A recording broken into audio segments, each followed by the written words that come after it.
Recording studio Hilsa.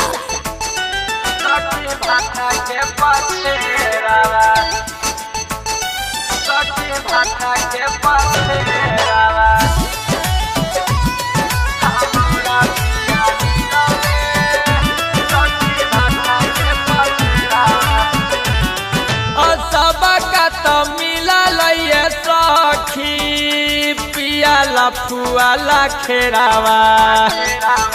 ए सखी सबका तो मिला लइए सखी पियाला फुआला खेरावा हमारा पिया मिला ले सखी भाटा के पथेरावा मोरा पिया मिला ले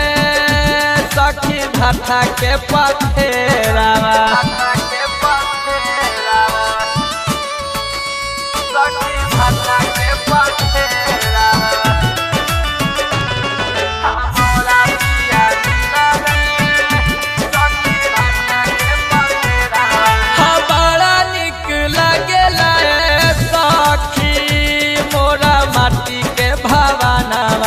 बेटा बेटी खेलेला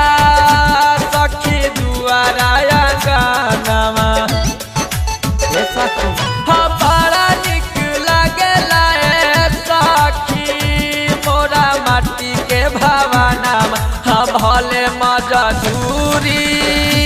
सखी करेले सजनावा भले मजदूरी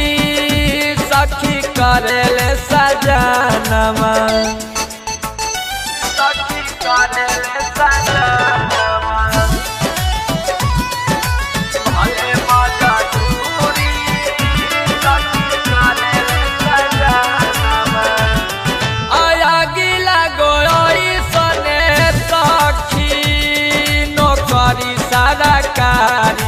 बबुआ वाला बना देव